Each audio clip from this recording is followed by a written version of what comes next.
pressure kami na kailangan maging maganda yung delivery, maging maganda yung dating ng mga mangangaral, nakakalimutan namin na ang aming role ay isang kasangkapan lang, no? Kaya tayo po tumayong lahat, mga kapatid. Buksan po natin ang ating mga Bible.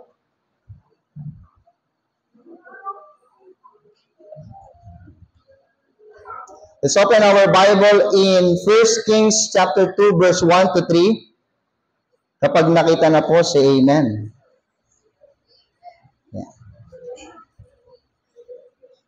Yan. Kapag nakita na po, say amen.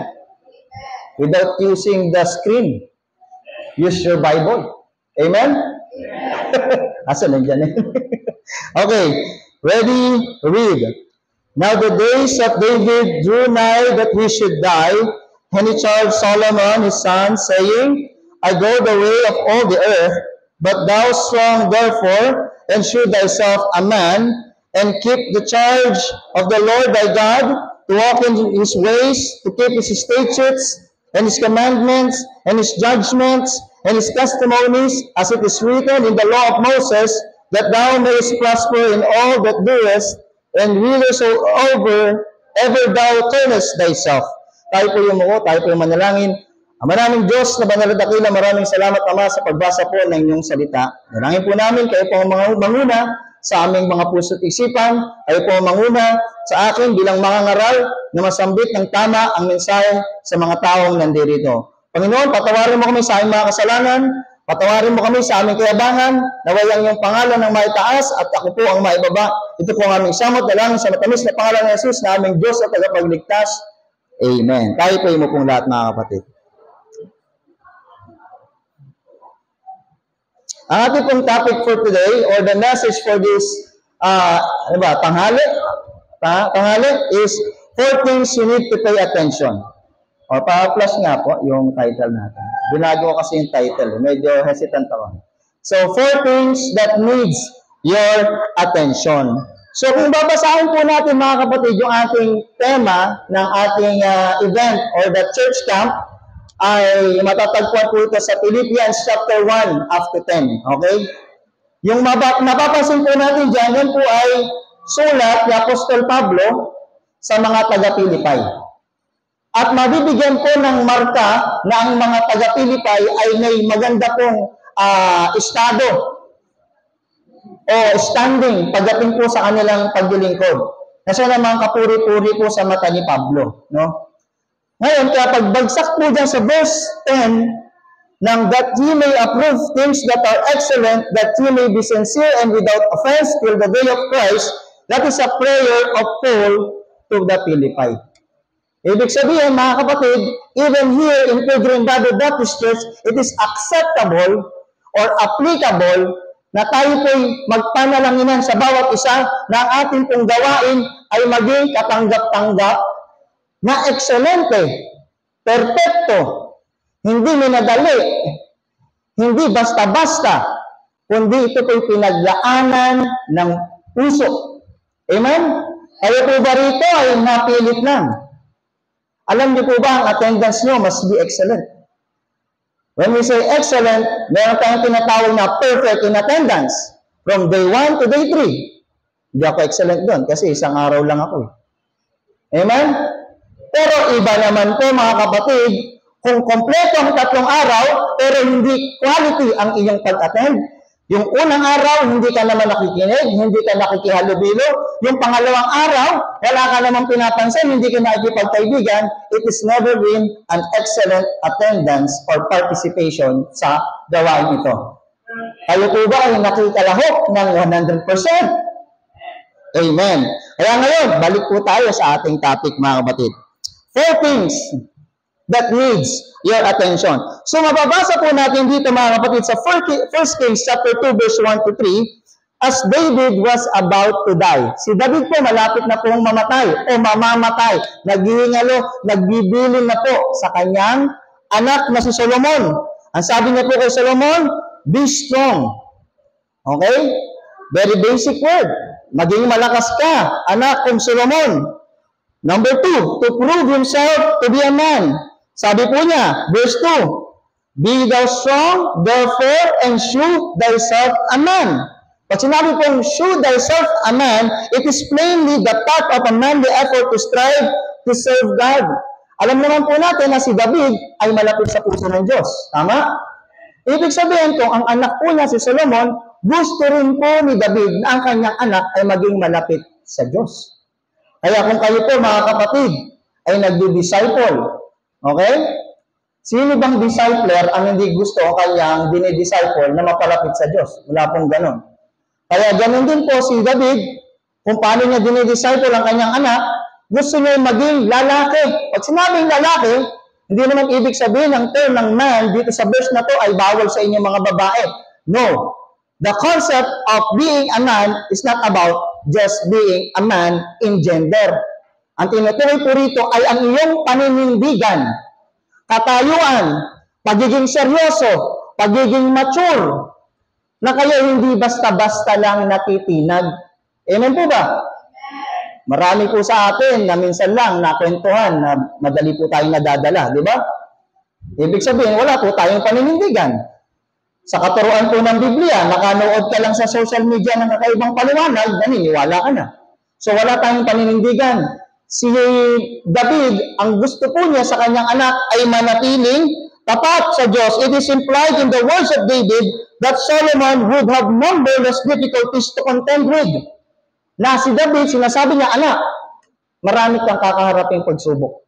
Hindi magiging madali ang buhay. Madali po ba ang buhay, mga kapatid? Siguro, para sa anak ko, madali ang buhay. Kasi wala naman siyang ginagawa, kundi kumain, maglaro. Tama? Pero yung napuntahan ni Jim Well dun sa Quiapo, anong ulam? Di ba, tama? Mahirap ang buhay. Bakit? Nagtitindi siya eh. Samantalang yung iba, rente, naka-aircon, nanonood ng TV, nag-aantay ng kakainin. Samantalang yung iba, nagpapakahirap sa labas. Tama?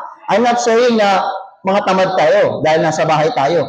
That's a perks of having a good family kung talagang tayo po ay hindi pinagtatrabaho ng ating mga magulang. Hindi po kasalanan niyon, ha? Hindi ko sinasabing kasalanan, kundi magpasalamat po kayo. Dahil hindi po lahat ng bata ay binibigyan ng pagkakataong makasama po dito. Bakit ko po nabanggit na makasama dito? Hindi po lahat ng church ay kayang mag-conduct o magkaroon ng ganitong organisadong mga ganitong klaseng event. Amen? Kaya kayo, pag umattend kayo, respect the leaders, respect the coordinator, dahil hindi po madali ang pag-handle ng bawat isa. Amen? To keep the commandments of the Lord, ang gusto po ni David, sundin ni Solomon, yung utos po ng Diyos.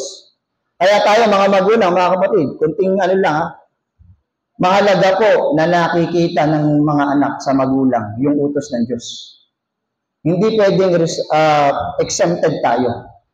Alam niyo, isang beses, birthday ng biyenan ko, punta kami sa kainan.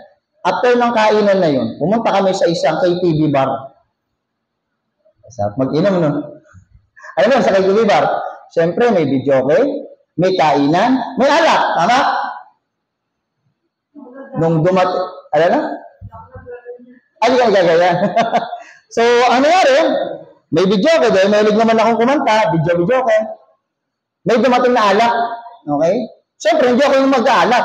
Yung kasama ko, no? Yung hindi ko naman kasama sa church. Sabi ng anak ko, Daddy, huwag kang mag-aalak, ha? Hindi naman ako mag-iinom. Root beer to, eh. Soft drinks to. Patingin nga. Ina mo eh. Ikaw, mami, huwag kang mag-aalak, ha? Pasok, panalo kami.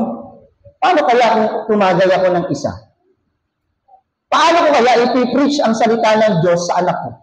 Anak, huwag kang mag-aalak paglaki mo. Ikaw nga mag-aalak. Tama?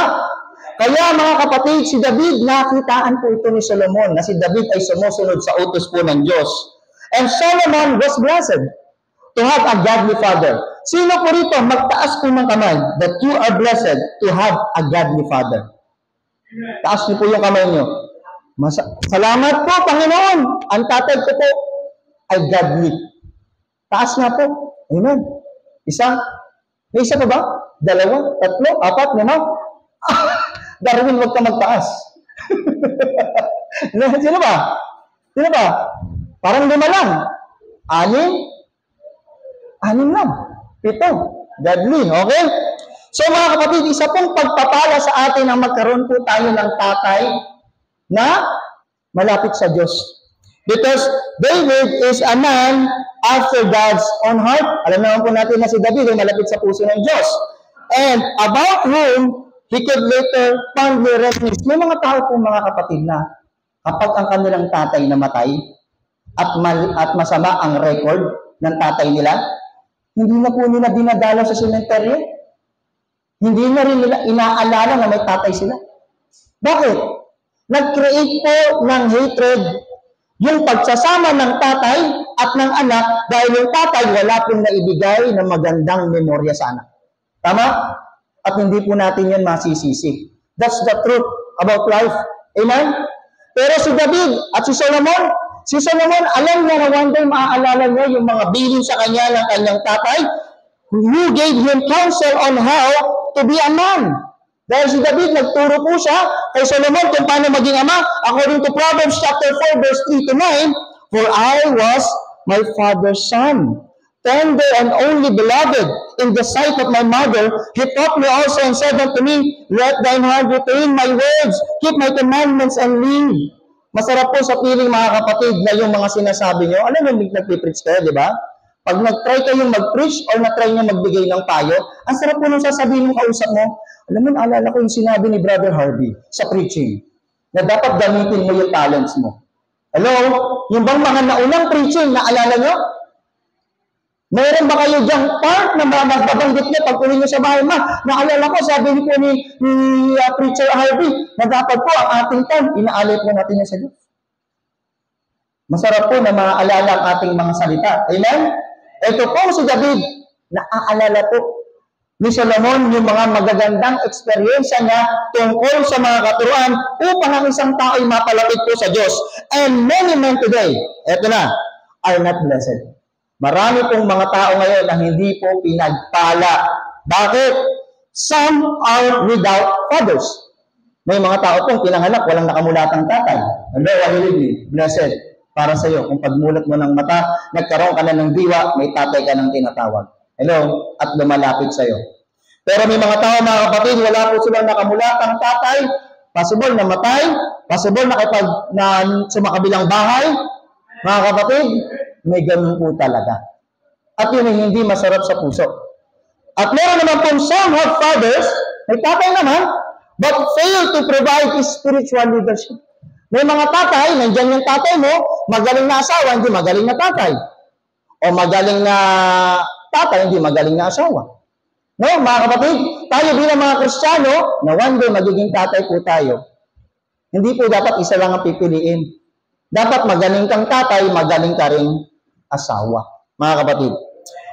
Ngayon, para mapatunayan natin ang ating sarili maging isang lalaki o maging isang taong tapat sa Diyos, sino po ba ang isa sa pwede natin gamiting modelo? Hindi idol, modelo. Walang iba po kundi si Solomon. Okay? Solomon himself was provided wisdom and guidance. Alam niyo si Solomon, napakatalinong tao. Hindi po niya hiniling ang kayamanan, kundi wisdom ang kanya pong battle cry. Sino rito ang iginagalang na pamana sa kanya ay diploma? Ako tataas ko yung kamay ko. Sino rito nung nag-graduation? Proud na proud, tinataas yung diploma. Walang pake, basta, Mama! Papa! Graduate na ako! Ako na-try ko yun. Hindi ako nahiya. Sinigaw ko kahit wala akong honor. Bakit? Yung diploma, para pong ticket yan. Yung diploma, kaya kang dalhin kahit saan. Amen? Ang diploma, ang katotohanan, ikay nakapagtapos. Nagsumikap ang nanay at tatay mo, kaya may diploma. Amen? Blessed sa mga kapatid na nagsikap ng sila lang yung nagtrabaho. Yan po yung tubo, kinita ng pagpapagal natin. Amen? Kaya mga kapatid, itong si Solomon ay marami pong talento, kaalaman na matututunan po natin sa kanya. And number one, ano po ba yung kailangan nating bigyan ng atensyon? Pay attention to your counselors. Okay? Makikita po natin yan mga kapatid sa Proverbs chapter 1 verse 7, very known word, the Bible verse, the fear of the Lord is the beginning of knowledge, but the fools despise wisdom and instruction. Ang counselor natin dapat lapitan ay ang Diyos. You know what the meaning of fear God? Ito po ba yung parang maging horror ng Diyos? Tinuro po ni Brother Darwin that fear God is a reverence, a deep respect. Kapag po tayo ay gumagalang sa Diyos, okay, binago ko yung fear, ha? Kapag tayo ay gumagalang sa Diyos, tinitignan natin ng Diyos ay isang haring matalino, tayo po ay magkakaroon ng karunungan. Tayo po ba, pag tinitignan yung teacher, hindi nyo siya pinapaniwalaan? Hello? Sino rito yung nagturo sa bata? Sabi ng bata, di ba? Ang hirap magturo ng, alam mo si Gabi, alam mo si Noah, kinain siya ng isda. Gaganunin ka, ang dahil yung paliwanag, but the person you are teaching is not listening or tinitingnan ka niya na hindi matalinong tao. Amen? Naranasan yan? O naranasan yung mambastos ng teacher na tingin nyo mas matalino kayo? Amen? Mga kapatid, kailangan po natin mag-pay attention sa mga taong dapat po nating pakinggan. Hello? Kasi nakakaligtaan na po natin na pakinggan ang salita ng Diyos. I know that you are listening. Okay? You're listening through eyes, but you're not listening through your ears. Hello? Maybe you're listening through your ears, but not being comprehended by your brains. Hello? Amen? Bakit? Paktay. Si Brother Daryl yung nag-preach. Mahaba mag-preach yan. Yeah? Sawa na ako dyan eh. Ayoko na yan. Diba, Brother Philip? Uy, absent ka nung last Sunday, kaya magkamaumay sa akin ngayon. Joke lang. Okay? Such is the beginning of knowledge and wisdom. Kapag po tayo ay may takot sa Diyos, it will also prolong one's day being a fountain of life. Kapag tayo po ay may takot sa Diyos, kapag tayo ay may pagtanggap sa Diyos bilang ating hari, mga kapatid, pinapahaba po niya ang ating buhay. Kayo sa nanay at tatay nyo, may respeto pa ba kayo sa nanay at tatay nyo? Kamustahin nyo si Kuya, oh. Baka napapanaginipan niya na si Solomon. No? Sabi mo, oy, brother. Hi. Okay? It will prolong one's day. Kapag tayo po, mga kapatid, ay sumusunod sa ating mga magulang, tayo po ay naiiwas sa mga sakuna. Tama? Naiiwas po tayo sa mga kamalian. Dahil ang instruction ng ating magulang, mga kapatid, ito, I have experience na sabi ko dun sa isang member, ay hindi pa siya member, nag-church siya, bata, 3 magkakapatid. Sinabi ko, ikaw mahal ka ng nanay mo, kahit hindi mo sabihin, mahal ka ng nanay at tatay mo. Sobrang ano ko pa, sobrang, parang kumbaga masighi yung salita ko na, walang magulang na hindi mahal ang kanyang anak. Ganun ako. Maya may nag-rebuke sa akin, sabi niya, mali yung sinabi mo. So, bakit? Iniwan siya ng nanay at tatay niya. Walang nag-aalaga sa kanila. Na ano ko, natinag ako. Ibig sabihin pala, mga kapatid, hindi lahat ng tao pala may magulang. No?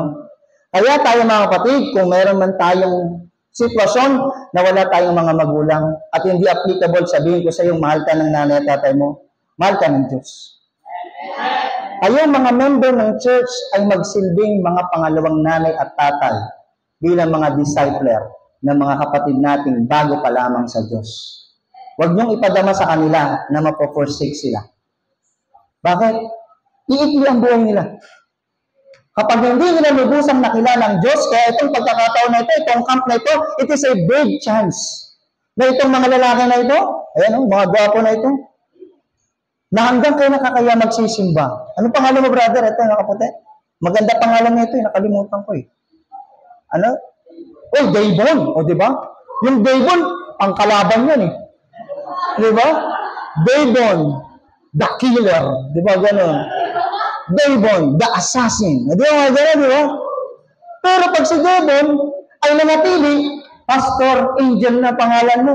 Kasi Dagon, di ba? Dalawa ka lang. Di ba? Pag si Dagon, wala pong sense ang name. Pagdating siya po ay merong pinili at pinili niya ang Diyos. Amen, di ba? Di ba, pwede tayo mag-swimming, di ba? Sabi ng nanay mo, di ba, wag ka na sumama ng camp, mag-swimming ka na lang. Pero sabi ng Dagon, hindi, naka-attend ako last year eh. Marami ako natutunan eh. Makikita ko yung mga friends ko eh. Makikita ko yung mga teachers ko, marami ako natutunan sa kanila eh. Di ba? E paano kung nalulod ka pala kung sumama ka sa swimming? Ay, grabe naman. Joke lang. Joke lang. Okay? It is the whole meaning of one's existence. Alam niyo po ba, sa pamumuhay bilang Kristiyano, wala tayong ibang dahilan para mabuhay, kundi ang matakot sa Diyos. When we say again, matakot sa Diyos ay igalang, respetuhin, sambahin ng Diyos. Wala kang ibang dahilan. Amen? Kaya doon sa mga kabataan na nandirito, bakit ka po nag-church? Wala ka pong ibang dahilan. Bakit ka nag-church? Kundi ang sambahin ng Panginoon. Amen? Huwag niyo pong kakalimutang ituro sa mga young people that every one of us is worshiping the Lord Jesus. We are not worshiping Pastor Bong. We are not worshiping Brother Emon. We are not worshiping Brother Harvey. Kung sino man yung mga nakatayo dito na talagang napakagaling magsasalita. Amen? Kundi ang ating respeto ay para lamang sa Diyos. When we say respect, I'm not saying na huwag niyo respetuhin ang inyong mga kapatid. But the respect that you can give with God is different with we have here, mga kapatid. Kasi iba po ang respeto ang ibibigay sa Diyos. Sabi nga eh, sinong mas mahal mo? Ang asawa mo o ang Diyos? Diyos. Eh? Sinong mas mahal mo? Yung nanay mo o ang Diyos? Ay, yung nanay mo yung nanganak sa'yo. Ang nanay mo, kalahati ng kanyang katawan, nakaluklok sa libingan, para ipalabas ka rito sa mundo. Sino mas mahal mo? Ang nanay mo o ang Diyos? O, diba? Natinag agad kayo.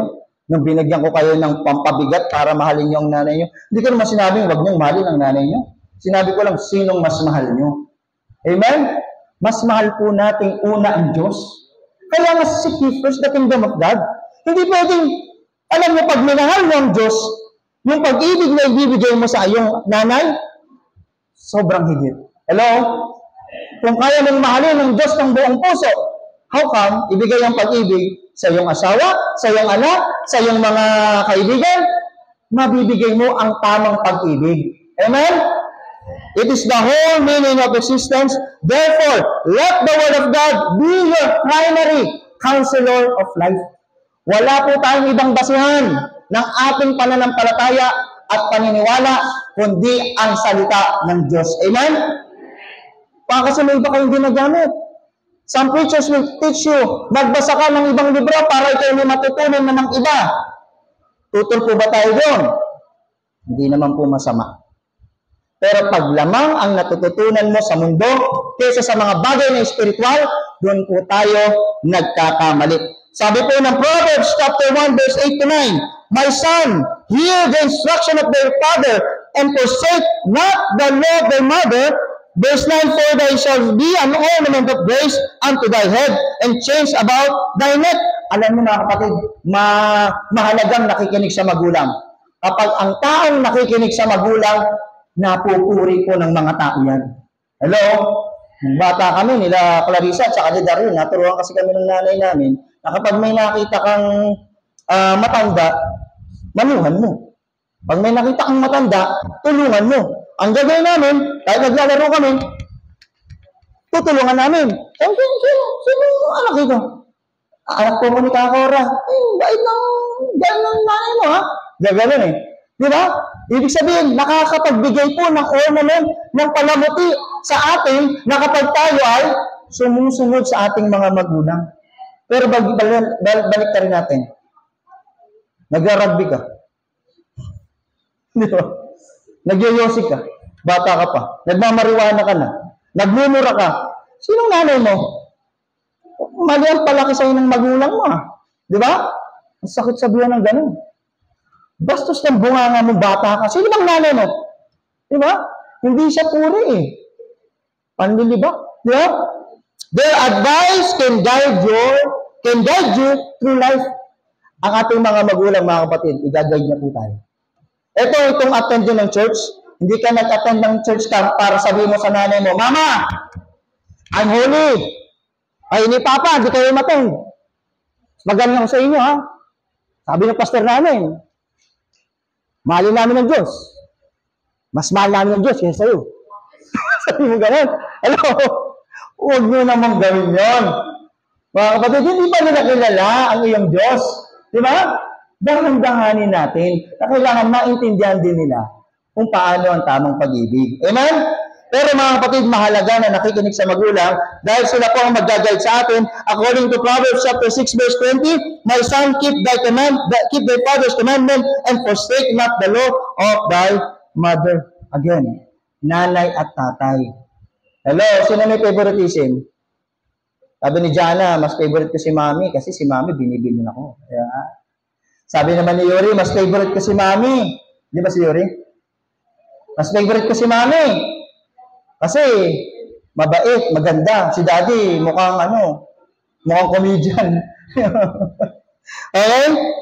Benefit from the wisdom of those more experienced who love you. Mahalaga po na may matutunan po tayo sa mga taong mas magagaling sa atin. Hello? Hindi ka matututo sa mga taong hindi magagaling. Hello, are you with me? Kaya yung mga taong papakinggan nyo, make sure na sila magaling. Kasi sino mas magaling sa inyo? Magulang. Kaya ka tinawag na magulang.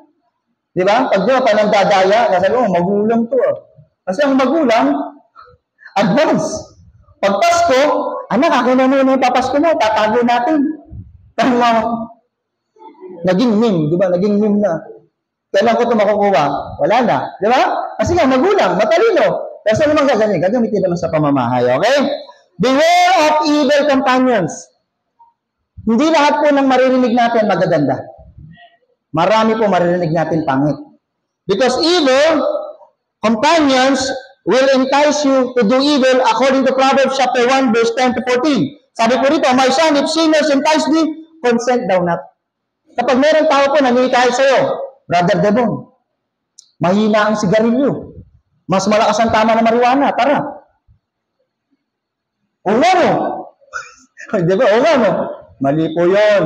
Huwag po kayong sasama dyan. Masisira ang buhay nyo. Mama. Diba? Hello? And again, they will only destroy you along with themselves. May mga tao pong suicidal. Alam niyo ba yung mga type of suicidal na tao? Hindi lang po yung mga nagbibigti. Yung iba yung mga pariwara. Okay? Kung sinabing pariwara, wala na silang pake. Masira ang pangalan, masira ang buhay, magkaroon ng sakit. Ang gagawin sa inyo ng mga kaaway, isasama kayo. Damay ka na, halika, tara. Masira na rin buhay mo, Brad. Ano pangalan mo, Brad, yung naka-red? Aaron, huwag ka tayo mag-church. Paulit-ulit naman sinasabi ng mga pastor, puro Bible eh. Dito, hindi Bible. Pag tumagal ka, yabangan na tayo dito. Pare, tsota ako na si Jasmine. Ang Jasmine, tsota ako rin yung pare. Di ba mga ganun kwento ng mga lasing? Di ba mga kabataan ngayon? Grabe mga kabataan ngayon. Ilang taon lang? 11 years old. Yung nga, 7 years old. Yung nakakita ko dati, estudyante ko. 6 years old, may hawak na sigarilyo.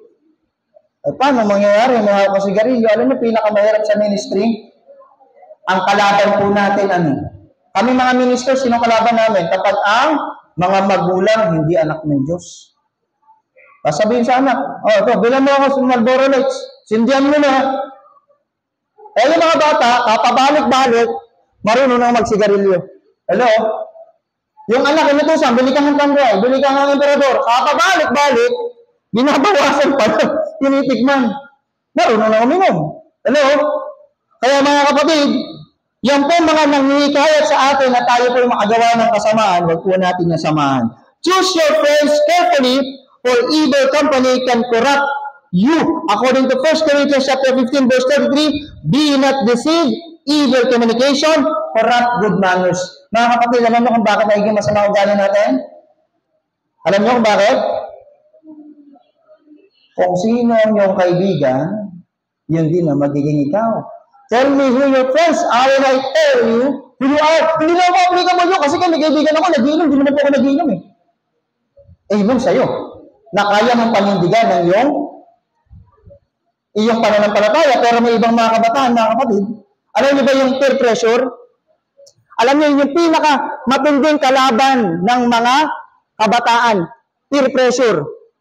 Halimbawa, pag pumatak ka ng 12 years old, 6 years old hanggang 11 years old, 10 years old, nag-attend ng church, kakanta pa read your Bible, pray every day, ganun naman. Tuwan-tuwa pa, pag binibigyan mo ng rebisko, binibigyan mo ng sesto, mga kapatid, pagdating ng 12 years old, or 13 years old, nagbabago na po mga trip nan.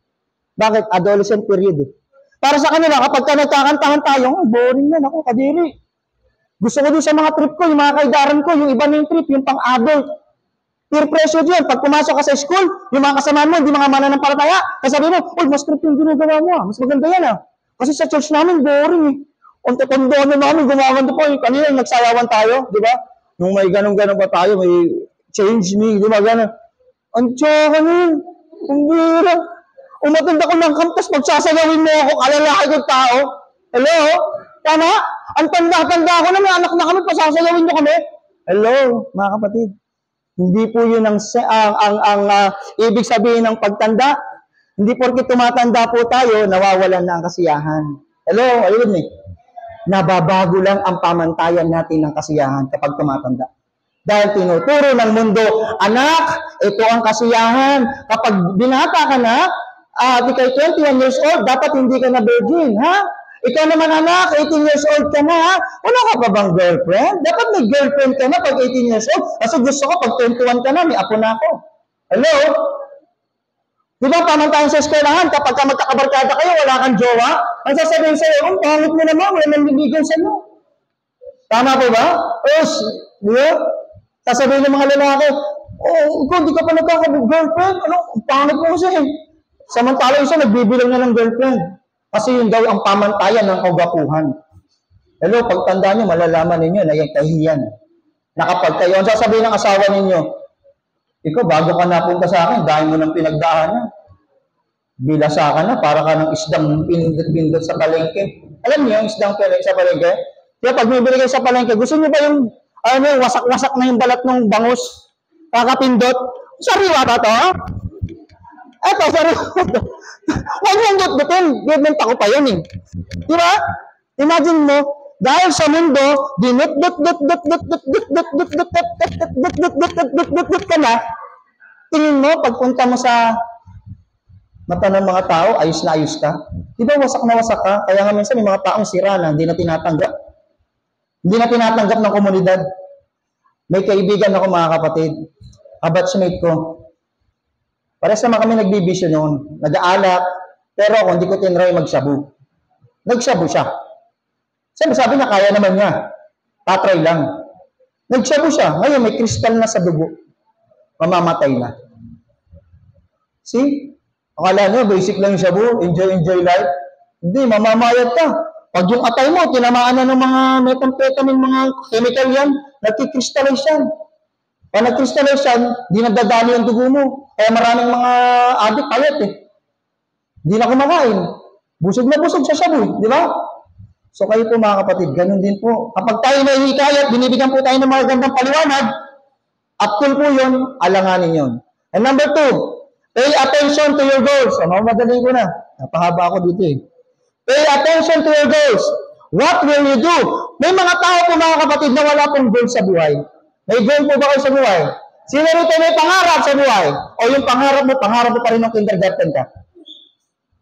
Mga kapatid, ang pangarap sa buhay, nagbabago po yan. Hello? Dati sabi ko, sana magkaroon ako ng PlayStation. Dati nang bata ako, ganun eh. Sana magkaroon ako ng PlayStation. Para nagkaroon ako ng PlayStation, hindi na ako lalabas ng bahay. Hindi ako nagka-PlayStation. Di ba? Sabi ko, gusto ko magkaroon ng computer na maganda, yung pang-gaming. Pagkaroon ako ng gaming, hindi na ako lalabas ng bahay. Hindi rin naman ako nagkaroon ng computer. Wala eh. Mahirap eh. Walang pambili na ng tatay ko. Tama? Mga kapatid, ang goal nagbabago. Kapag bata ka, sobrang light ng iyong pangarap. Pag tinanong ko yung anak ko, nandiyan ba si Yori?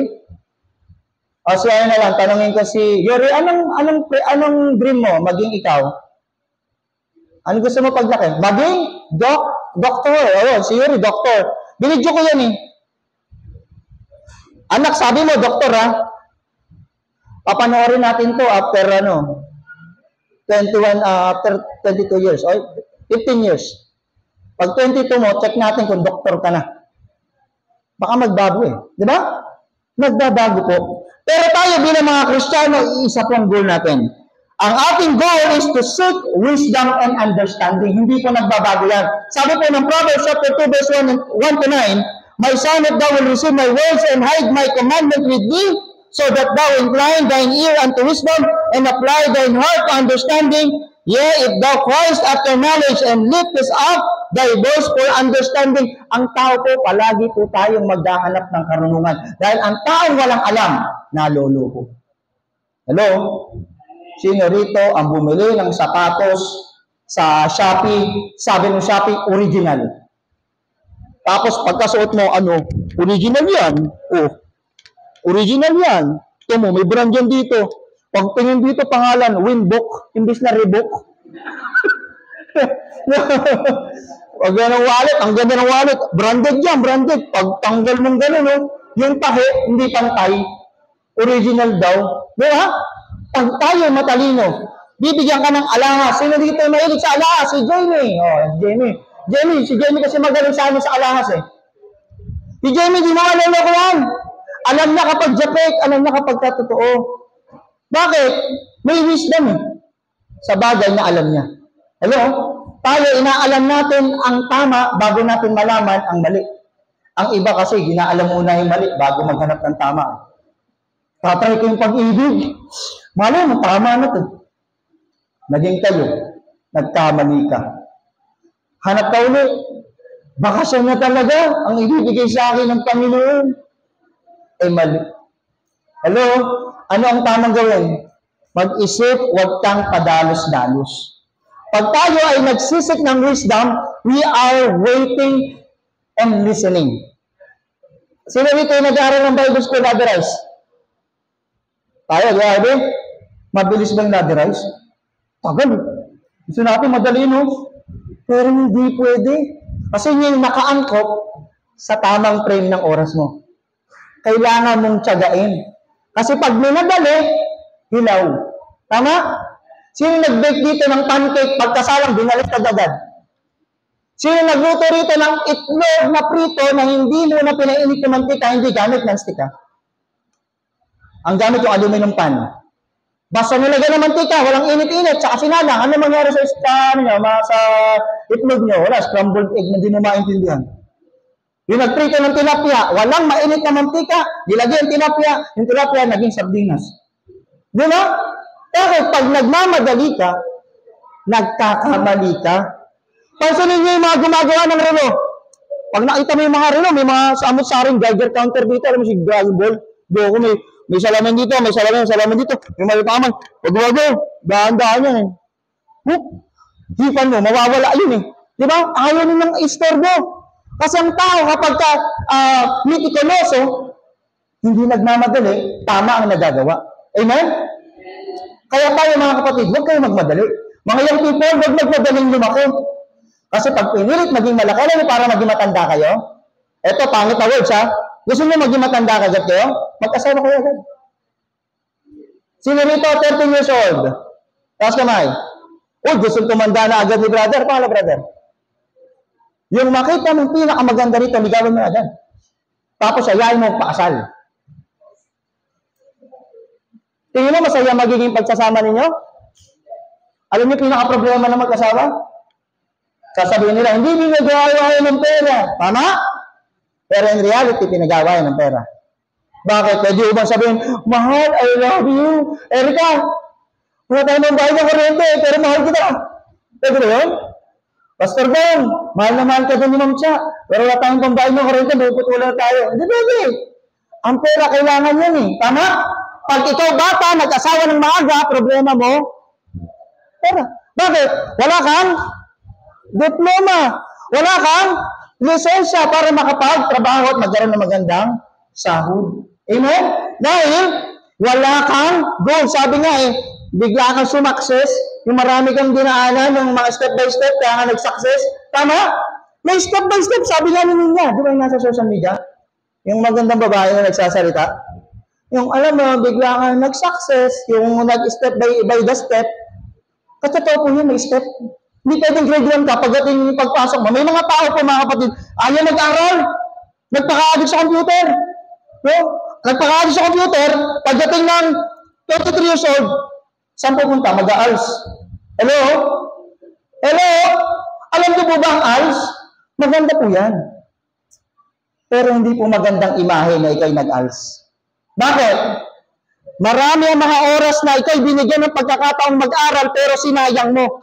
Applicable lang po ang ALS kapag ang isang estudyante hindi mapag-aral ng kanyang mga magulang. Pero kung ikaw ay nag-ALS pero hindi ka nag-aaral mabuti, mahina po yun. Bakit? Binibigyan natin po tayo, patas po ang buhay. Hello, are you with me? Nung tayo pinanganak, lahat po tayo hubad. Hello? Lahat po tayo walang laman sa palad. Amen? Ibig sabihin, wala po ritong pinanganak na meron ng hawak na gintong kutsara tinidor. Hello, amen? Pero saan tayo nagkakatalo? Wala po tayong pinaniniwala ang mga pastor, wala tayong pinaniniwala ang mga guro, wala tayong pinapakinggang Biblia, wala tayong binabasang Bible, kundi puro sarili natin at wala tayong pangarap sa buhay. Mahalaga po may pangarap. Kahit kayo mga young people, kahit kayo mga Bible student, mahalaga may pangarap. Bakit? Sasabihin mo, hindi, okay na yan. Pag Bible student ako, nang tawag naman sa akin, magpapastor ako eh. Hello, sino po rito nangarap maging pastor? I never dream mabigyan pastor. Pero saan tayo nilalagay ng Diyos? Kung saan niya tayo gustong ilagay. Amen? Pero pag nandun na tayo nilagay ng Diyos, ibig sabihin ba, sabi ng Panginoon, huwag kang mangarap. Magtiwala ka lang sa akin. Ganun ba ibig sabihin ng Panginoon? Huwag ka na mag-aspire. Huwag ka na mag-crave ng fried chicken. Huwag ka na mag-crave ng seafood. Hello? Palaging una ang Diyos. Kaya pag nangarap ka at una ang Diyos, anong kaniresultahan po niya, mga kapatid? Success. Amen? Wala pong naging successful dahil bastos sa magulang. Hello, are you with me? Wala pong taong sasabihin niya, maraming salamat Panginoon, binigyan mo ako ng magandang buhay. Pero yung nanay tatay mo, nandun, nasa kalsada, natutulog. Hello, are you with me? Hindi mo masasabing success kung ikaw lang yung successful kasi yung buong pamilya mo wala. Amen? Kaya you go seek wisdom, seek for the wisdom as you would seek for silver. Isipin mo yung libro, isipin mo yung Bible, isipin mo yung mga bagay na ginagasto sa ng nanay at tatay mo, baon mo, punta mo sa school, ito ay ginto, pinaghirapan ng nanay at tatay ko, hindi ko dapat ito sayangin, dahil ng nanay at tatay ko, dumadarang sa init ng araw, nagsisibak ng kahoy, para lamang po may pambaon ka. Hello, are you with me? Kaya rito yung mga blessed na may mga nanay at tatay na 6 digit yung sumahod. Amen. Pero hindi nyo ba alam, bago sila sumahod ng ganyan, bago sila sumahod ng 10,000, sangkatutak pong panglalapastangan sa kanilang pride ang binibigay nila. Hello, are you with me? Alam niyo po ba kapag nagtatrabaho kayo, di ba we are employee? We never been a boss. Hello? At hindi po sa lahat ng oras maganda po ang workplace. Amen? Nakarelate siya, no? Amen. It will protect you from the evil man and woman kapag tayo may goal. Malalaman po natin na ang ating pong magiging kasama ay masasama. Madidiscern po natin. Amen? Next, pay attention to your relationships. Paano po ako, pag ganun ako pakaway? Time na ba ako? Hindi ko na nasundan yung oras ko. Pakaway ha? Okay? Pay attention to your relationship. Proverbs 5:1-14. Ito po ay patungkol po sa mga harlot. Okay? I'm not telling you na porke harlot is para lang ito sa mga babae. Ay, di ba? Hindi porke harlot is, it talks about woman. Kundi para po ito, ang konsepto po ito pati sa mga lalaki. Meron pong mga lalaki din at mga babae po na mga parutsing. Ano na parutsing? Di ba? Hindi porke maganda. Hello? Ito kasi yung problema sa atin sa society nowadays. Kapag maganda ka, dapat liligawan ka. Tama? Hello? At kapag maganda ka, dapat ipamigay mo sarili mo. Mali pong thinking yun. Kapag maganda ka, dapat iniingatan mo ang sarili mo. Amen? Dahil hindi po tayo pinanganak ng nanay at tatay natin para maging harlot sa ibang tao. Amen? Ngayon, sa buhay ng tao, marami pong mga lalaki Habang tumatanda, nagbabago po ang mindset nan. Kahit po kami mga may asawa. Pag umarap kami sa pastor, nung kami po kinasal, till death do us part. Sa hirap po ginawa. Pero pag nakakita ng lumandi sa'yo, madaling bumigay. Alam niyo ba maraming mga pastor ang nadadali ng ganyang problema? Bakit? When we talk about relationships, hindi lang po mga pastor, lahat po ng tao ay may problema sa relationship. Relasyon sa anak, relasyon sa kapatid, relasyon sa nanay at tatay, relasyon sa kapitbahay, relasyon sa mga kamag-anak. Sino rito ang proud na magsasabi, maganda ang relasyon ko sa nanay at tatay ko? Amen? Amen. Taas nyo kamay nyo. Be proud that you have a good relationship with your mother and your father. Bakit? Nabanggit ko na kanina. Mahirap pong mawalan ng magulang. Tama? Kaya ang sinasabi ko sa inyo mga kapatid, mahirap mawalan ng magulang. Kaya ang nanay at tatay nyo hanggat buhay. Okay, last na natin. No? Last na. Pay attention to your character. Very basic. Anong character na iniingatan natin? Proverbs chapter 6 verse 1 to 5 and 17 verse 18. Ito'y patungkol po sa katamaran. Bilang mga mananampalataya, tinuturo po ba ng Biblia na kapag tayo nananampalataya ay tayo ay maging tamad? Hello? Diba sabi nila, manampalataya ka lang by faith. Alam niyo ang by faith, kailangan ng works yan. Kaya tayo, kapag tayo ay nagtatrabaho, kapag tayo ay nagnenegosyo, kapag tayo ay nag-aaral, hanggat tayo ay nananampalataya, magiging successful ang buhay natin. Amen po ba? Very promising. But that's the reality. Okay? Laziness will bring poverty according to Proverbs chapter 6 verse 11. Go to the ant. Alam niyo ba yung kwento ng ant? Sino rito yung alam ang kwento ng ant? Di ba yung ant nag-iipon ng pagkain? Yung grasshopper, nagtatatalon? Nag-enjoy sa buhay? Kapag unos na, wala siya naipon? Ganun po ang gusto ng Panginoon sa atin. Hindi po masamang mag-impok, magtago ng pera, at hindi po ito kawalan po ng tiwala sa Diyos. Ito po ay paraan na tinuturo sa atin ng Diyos na kapag nagtitiwala ka, nag-iimpok ka ng bagay para may maani ka. Hello, kalinig. Kung wala pong nagtatanim, hindi wala maanihin. Tayo, bilang mga estudyante, pinupunanan kayo ng nanay at tatay niyo. Tama po ba? Libre ba yung school? Libre? May libre. May libre yung tuition, di ba? Pero hindi libre yung baon. Di ba? Hindi libre ang pamasahe. Kaya kayo, huwag kayong patamad-tamad. Pagkatapos ng camp, pagising nyo sa umaga sa bahay nyo, likpitin nyo agad yung higaan nyo. Tama? Kasi dati, hindi naman kayo naglilikpit ng higaan eh. Hayaan nyo na yung nanay at tatay nyo. Pagkatapos nyo kumain, likpitin nyo yung pinagkainan nyo. Kainin nyo. Kainin yung plato. Hindi. Linisin nyo yung mga pinagkainan. Tama? Because it is simply showing your practical holiness. Gusto mo maging banal? Simulan mo sa plato. Gusto mo maging banal? Simulan mo sa kamang hinigaan mo. Likpitan mo. Bakit? Makikita ng nanay mo, galing naman ni Debo, nagbago na, naglilikpit na ng higaan. Dati, pag uwi sa school, ubad sapatos, parang ahas, nagtatanggal ng balot, di ba? Tama? Tayo, bilang mga Kristiyano, dapat hindi na ganun. Amen? Lumabas na ako kasi patapos naman na eh. Kaya mga kapatid, pay attention to your character. That your character will reflect your faith to God. Your character will reflect the Lord Jesus Christ in your life. Kaya kung ngayon ang character mo, pag dinusun ka, inassess ka ng mga tao, parang hindi Kristiyano service. Ang sakit na yun sa Diyos. Ang sakit din yun sa mata ng Panginoon. Ang sakit din yun sa simbahang ating kinabibilangan. Kaya mga kapatid, it is not the first time that you will attend. Introduction pa lang ito. Kaya sa buhay ng mananampalataya, araw-araw bago. Nagkikwento kami ni brother rin eh. Nabasa niya yung Bible, may nakita siyang kakaibang karakter. See? Palagi ka makaka-discover ng pearl sa Biblia. At ganun din sa buhay. Hindi po araw-araw. Magaganda nangyayari sa buhay. Sa mga problema mangyayari sa atin, yan po yung magbibigay sa atin ng meaning why I strive for excellence. Amen?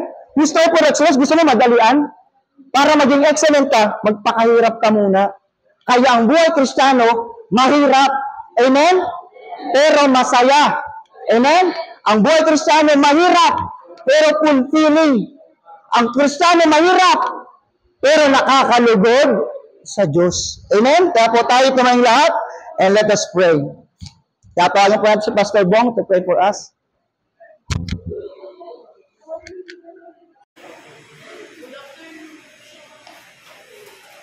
Kaya po ay manalangin. Heavenly Father, we thank you so much sa mensahe.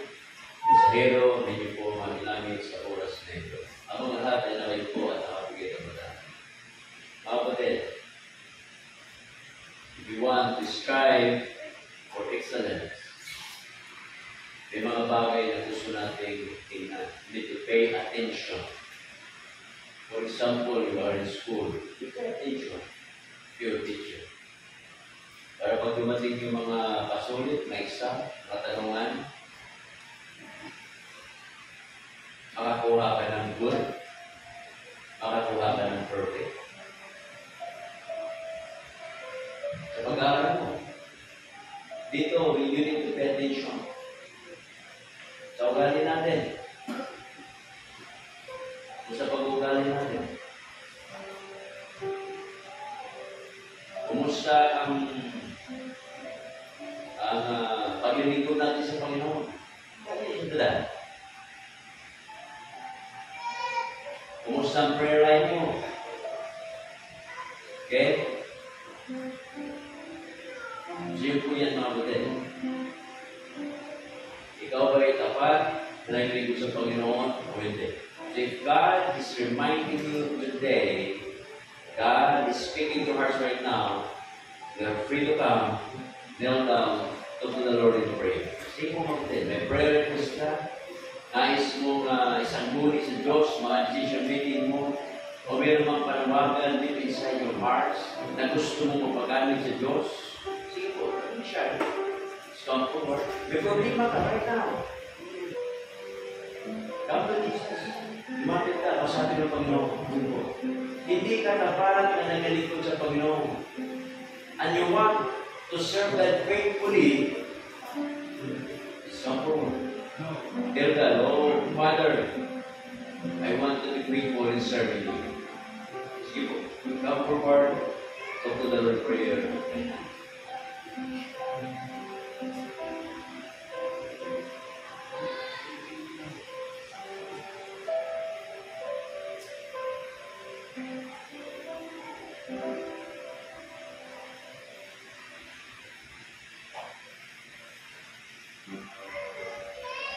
Heavenly Father, we thank you so much sa umaga ito. Salamat sa inyong kabutihan. Salamat po sa opportunity na kami po ay nakapakinig na naman ng mga aral, dalisay na aral mula sa inyong salita. Dalangin ko po na patuloy kayong mangusap sa amin upang kami tumibay tumatag at aming pananampalataya at upang kami po ay magiging isang mabuting ehemplo sa ibang mga tao. Pagpalain niyo po ang bawat isa. Lahat ito aking dadalangin, pinapasalamatan sa matangis sa Panginoon Kristo sa aming Diyos na kaligtas. Amen. God is all.